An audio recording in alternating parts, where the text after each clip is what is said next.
Welcome to the Motormouth YouTube channel. I'm Zach. I'm Andrea. And we do full-length car reviews each and every week. And halfway through, we stop for a segment called Questions, Coffee, and Cars. And we've spun it off twice a week. And we're at number 64. How do you get a question in? Follow along on Instagram at Motormouth_Andrea every Sunday morning at 7 a.m. Pacific time. I put a post out. It's only up for a short time.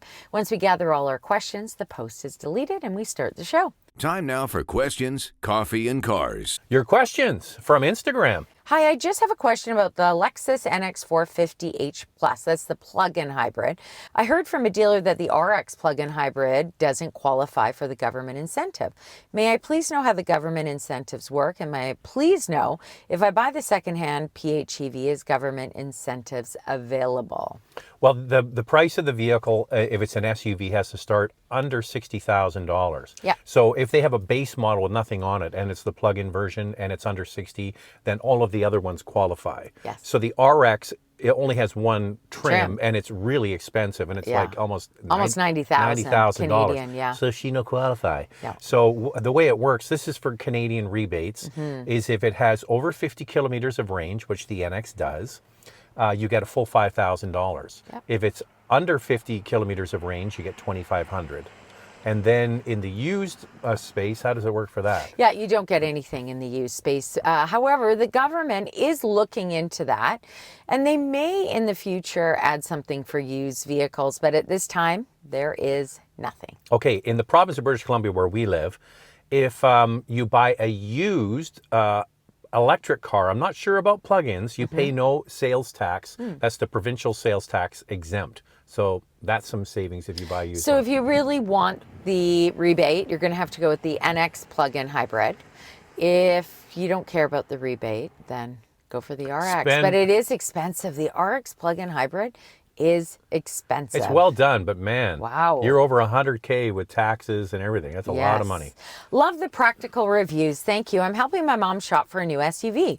She's a bit older and not too tech savvy. We're wanting to get her a compact to mid-size luxury SUV. I was thinking the RX 350h. She liked the new 2024 Nautilus hybrid, but also the BMW X3. She would consider others, but what would be the best in terms of reliability and ease of use for infotainment for someone who's older? Well, I'm going to throw a wrench in the works there. If you want easy to use infotainment systems, General Motors does, I think, some of the simplest. Yeah. You could get a Cadillac or a Buick, but that's not on the list.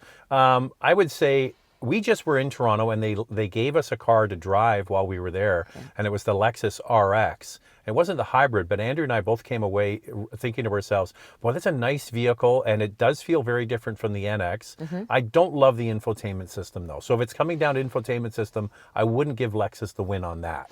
I don't mind the infotainment system, but definitely a learning curve. A lot is done in the screens. With the RX in particular, drive modes are all in the screen. Look, and the heat's all in the screen, too. Yeah, there is a tab at the bottom, so it's easy enough to find. But for your mom, look, she's going to learn it. She's going to know where everything is. You're going to teach her and she'll figure it out. I know which one I'm going to say. What are you going to say? BMW X3. Yeah, it's still got real buttons. It's future forward, tech savvy, but it's also simple. See, the one thing about the X3 that's great is the current model anyway, they still have all of the switches for easy to use things like your heated seats and all of that. And then you got the screen for more involved things. The new model is not going to have that. No, but everything's going to be in the screen. Sure, I would say, yeah, the X3 is a reliable choice now because it's an older model for sure. I have been in our friends, I mean, we've obviously reviewed the X3. I've sat in the back of their X3 when they're driving. I don't know. I think for BMW, they could add a little bit more to the X3 for luxury. Sat in the RX in the back, and it was really quite nice. So I don't know. I think that the X3 needs a little bit of an update. Yeah, but you know what? It's because it hasn't been updated, it still has real buttons. Like, so if your mom wants to get in it and she wants to do something, there's a button for it. You don't have to dive into the screen. It's just basically your phone and your radio that you need the screen for. And Navi, if she uses that, and probably doesn't, you're doing the same things over and over. Sounds like she wants a hybrid. BMW doesn't offer a hybrid, but they do have an X3 plug-in hybrid. It doesn't have a lot of range, but that might be something that she is interested in. They sell it in Canada, not in the US anymore. I do hear when the new model comes that it will be sold in the US, that plug-in hybrid. So we wait and see. Though I don't quite understand the connection between Polestar and Volvo. Now that Volvo is electrifying vehicles, I'm interested in Volvo's electric SUVs. Is Volvo still viable as a company? And have they retained their individuality reputation, having been owned by Ford and now Geely? I look at once viable brands like Chrysler or Saturn and see how mergers, acquisitions, and corporate badge engineering led to their demise. Well, first off, the Geely Group bought Volvo in 2010, so it's actually been quite a while since they've owned Volvo. A lot of Volvos are still made in Sweden. And they're engineered and designed in Sweden. Now, the EX30 is going to be made in China, whereas Polestars, for example, which is also owned by the Geely Group, their vehicles are already made in China. Okay, so Geely's the parent company that bought the rights to Volvo. Volvo, as a company, is still engineered and designed in Sweden. Cars are made in Sweden, but a lot of components and cars are made in China. And Polestar, as Andrea mentioned, used to be a division of Volvo, has been spun off to its own brand. The electrification is the same across all cars. So if you're buying a Volvo EV or a Polestar EV, it's the same basic drive system that's running them all. The thing is that we don't understand in the North America market. We look at Volvo and we go, that's kind of a sleepy brand. Is it really that? It's huge in Europe. Volvo is very big in Europe. And because it's a Chinese-owned company, they have a big domestic market for their cars as well. So I wouldn't worry too much about Volvo because of the Chinese connection is actually going to be there to help them when there's going to be so many more cheaper EVs coming from China. Yes, although I think with the EX30, they didn't quite do that with the rebate. They could have priced that a little bit lower in the Canadian market, but they think, well, we'll price it over 40,000 and then people will get the rebate and they'll lower it, which, yeah, I get that.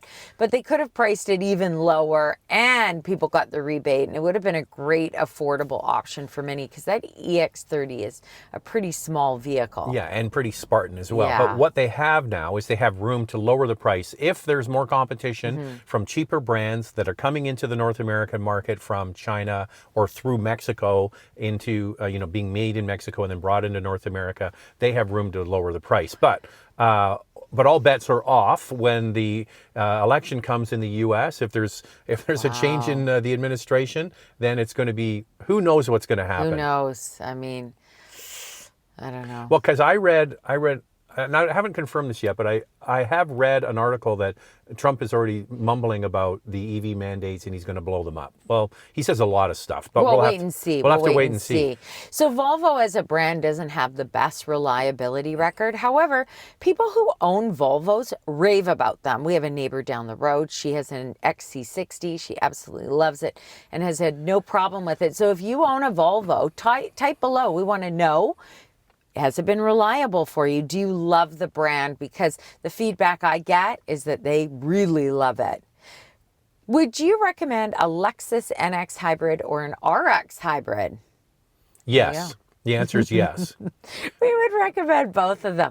Look, at the RX, you're going to pay more money for it. A lot more money. But it is bigger. Although when you look at the measurements, the RX doesn't seem like it's that much bigger. When you sit in it, it is wider. It feels more substantial. It's got a longer wheelbase and a wider track. And back to us driving it recently in Toronto, we were doing 400 series highways. We were driving around and I said to Andrea, well, this thing, it is more substantial feeling than the NX. It does feel quieter. You're paying more. You're getting more. Nicer interior. It's more refined than the NX. But don't beat up the NX. NX is great. The NX is a great product. Especially the hybrid. But if it all comes down to cost, then NX is your choice. If you can afford the RX, Get the Go RX. for it. Spend a little bit more. You do get more for your money. I'm considering buying a hybrid and other SUVs. A Tucson PHEV just became available, but I'm concerned with the reliability long-term of a Hyundai. Also heard there's a facelift coming this year. Also considering the Honda CR-V hybrid. Which one would you recommend and why? Well, Andrea found something out about the Tucson when it comes to reliability, and what was that? Yeah, it gets a great reliability rating. It's the Sportage plug-in hybrid that has the highest reliability rating. Nothing wrong with the Tucson. Yeah, they're cousins, right? The They're other cousins. Same systems. My mom has the Tucson plug-in hybrid. She loves it. She thinks it's fantastic. Hyundai has had reliability issues in the past with some powertrains. We all know that. They're having a hard time moving forward from that. Not Hyundai as a brand, but people who remember Hyundai or owned a Hyundai and had problems. Reliability has improved a lot with Hyundai, and I actually think that their vehicles are very good. One of my favorite Hyundais is the Tucson hybrid rather than the plug-in hybrid. It is so quiet and refined. Same with the Sportage hybrid. Yeah, so the Sportage has the highest rating, and the cousin with the same components is the Hyundai. You can do the math. It's going to be fairly reliable. I think I've heard Zach say before he doesn't really care that much for Bose sound systems in vehicles. How is it in your Porsche? I know Bose isn't hugely powerful systems and thought they'd change brands by now. I'm not a big fan of Bose sound systems. Especially in this one. Yeah, this one. We have two Cayennes. We have an older one that has the Bose sound system. And it's like night and day. Like, I cannot believe the difference from the older Bose sound system to this one. I think the sound system in this Cayenne is not good at all. Yeah. It's got terrible, there's just no fidelity to it. It's just kind of muddy, muddy. And you go in and you tweak it and you can get it sounding good for one song, and then the next song comes on and it's no good. But the older Cayenne, it thumps. It's good. It sounds really good. Yeah, I find this one not to be great. I have, in other vehicles, I find that some Bose sound systems are pretty good, but it really depends on the model. So you've got to try it out. They're not consistent, put it that way. Lincoln's Rebel Audio, the high-end AKG and the Cadillac. You know who does really good stereos? The domestic brands on their luxury stuff is second to none. Like, it really is amazing what those, like Lincoln and Cadillac, their stereos are fantastic. I love Burmester. I think that Burmester is fantastic. I'm not a big Bang & Olufsen sound system guy either. I don't mind Bang & Olufsen. Not a huge fan. But there you go. You have to try it. I would say, I would give this, out of 10, this Bose sound system in this car, a 4. Yeah, it's not good. But then the Bose in the other one, I would say is a 7. Much better. Much better. What about Beats? Do you like Beats? No, I hate Beats. Hates Beats. I do like the Fender system, and the Volkswagen has Fender. And Volkswagen used to have Beats, did they? Well, they have Beats and Jetta. Oh, Jetta. So Jetta gets the Beats, which is boom, boom. It's what it goes. Sounds like this boom, boom, boom. It's terrible. The Fender one is crisp and clear, which is what I like. Yeah. And then the one we're getting is the Harman Kardon in the GTI. I like Harman Kardon. And the Harman Kardon's not bad. I like Harman Kardon. And Harman Kardon, yeah. So there's so many different names. And I also think it's really subjective. Like, what I might get in and like, he doesn't like, and same with you. You might get in and say, I really don't like it. I mean, I've heard people say that they really like Bose. If there's a vehicle that has Bose, they're happy with it. No, so and you've got to try it out. For me, playing my AM sports radio, like that's super important, right? I listen to sports talk radio on AM. This is just fine for that. I listen to music most of the time. Heard they refreshed the Golf GTI. I felt that VW might be listening to feedback from viewers such as yourself. Do you like the minor updates they made? I don't like the big screen. I don't. No. And the front of it doesn't look as good. So we'll start on the outside and move inside. It's basically a Mark 8.2 is what they've done, and the front, some minor tweaks. Don't love that. The inside, Andrea is right. The big tablet doesn't look right on what's supposed to be a sporty hot hatch. Yeah, I don't like it. I don't know. Like, I know it's got the screen that the ID7 has, and ID4 is going to get that screen, but it's just too big in the GTI. I don't like it. Yeah, I'm glad we're not getting it. I'm glad we're getting ours, which is more streamlined looking. Yes. So I'm really glad that we got that model, because the new one, I don't really love it. The fact that it doesn't have a manual transmission for 2025, a lot of things. So I actually think that this 2024 GTI with the manual that we bought, we got the performance model. We deleted the leather seats in it, so we've got plaid. Okay, so I think that's going to be the one to get. Well, the thing that's quite interesting is there's differences between Canada and the U.S. First of all, the GTI is basically the same price in Canadian dollars. I know. It's like $1,000 difference. So Crazy, the top right? trim in the U.S. is called Autobahn, and in Canada the middle trim is called Autobahn. So the top trim in the U.S. is Autobahn. Top trim in Canada is called Performance. That's the one we got. And then what you're not allowed to do in the United States, you cannot spec the car in pomelo yellow, Which we got.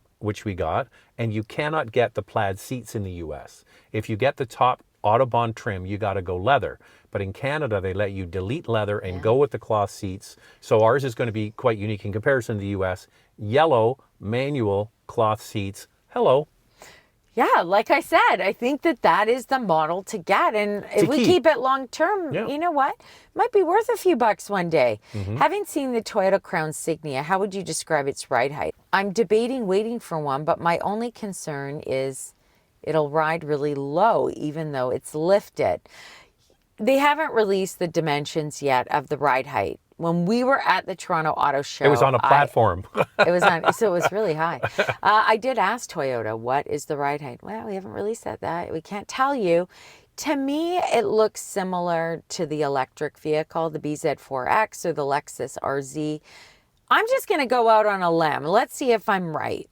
I think the ground clearance is going to be between 8 inches and 8.2 inches. Whether it's 8.2, 8.1, or 8, that's my feeling on that vehicle, which is good. It's a classic crossover, right? So it's a classic crossover. It's not trying to be a real SUV kind of look. It's more in line with a wagon.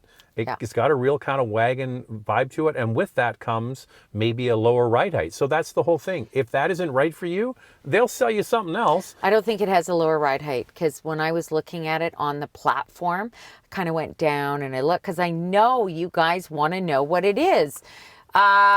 I don't. That's my gut. Well, that's my gut. And when I told Toyota what my gut was, they didn't say I was wrong. So it's, what is it now? It's February, March, April. 2 months from now, we're going to get a chance to drive it.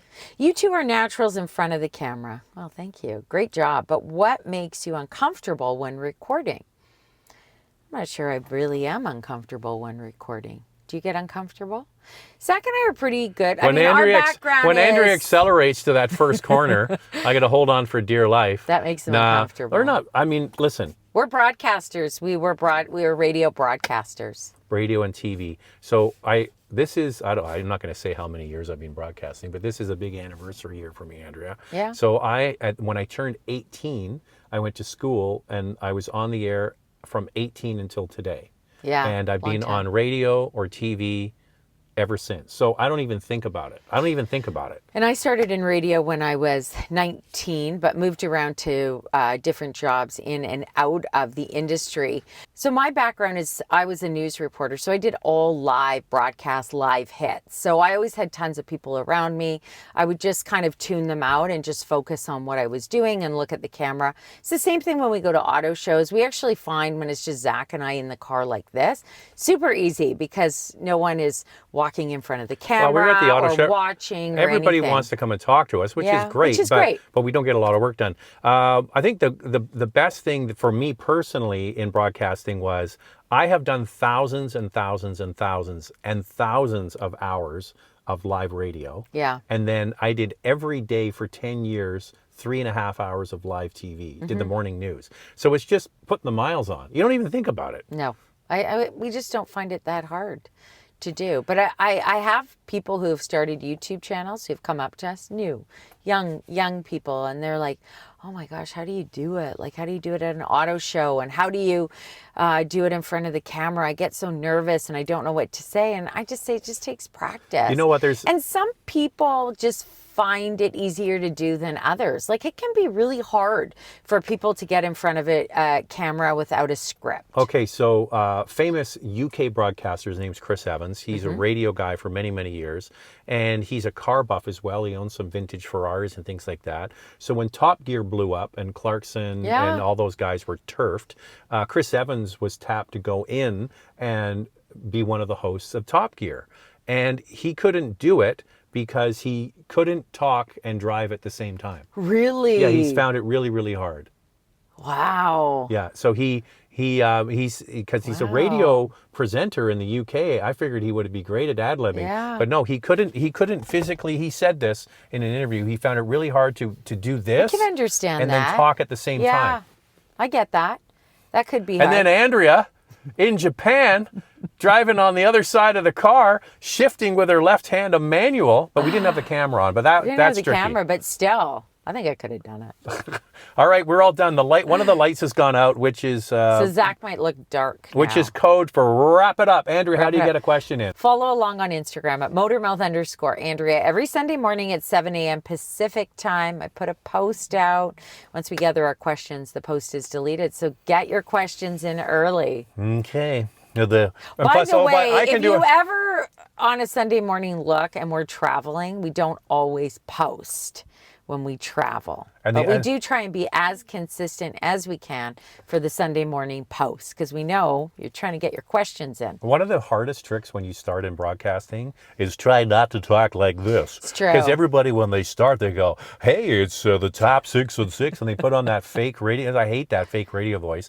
And the thing is, it actually takes a long time to learn how to talk like a normal human. Normal human being. But one thing I found is because of the internet and Instagram and YouTube, there's so many people who have got no training in broadcasting at all. They're just naturally good in front of the camera. Yeah. And nobody talks like this. You hear, like you go, it's the 6 o'clock news. Nobody talks TV like that as anymore. well. I know. It's got to end. I hate that. I mean, this whole, all right, it's time for this. It's like, that's so 1970s. Yeah. Just We're talk not like naturally. that. Just talk like a normal human. Talk like a normal human being. And you probably notice in the videos I go like this once in a while. Well, that's right, Andrea. I got my fake radio voice of partly cloudy, chance of showers. And you know what's interesting behind the scenes in radio, because you don't see the people, there are broadcasters who have everything written out. Yeah. And it is so precise, but they have trouble ad-libbing. So ad-libbing is definitely a tough thing to do for sure. That's right, Andrea. On the other hand, we don't stop talking. As you can tell. Wrap it up. Okay, it's time to wrap it up now. We'll say Thanks goodbye and see for you on the next watching. show. See you on the next show. Thanks for tuning in. Thanks for watching. Bye-bye.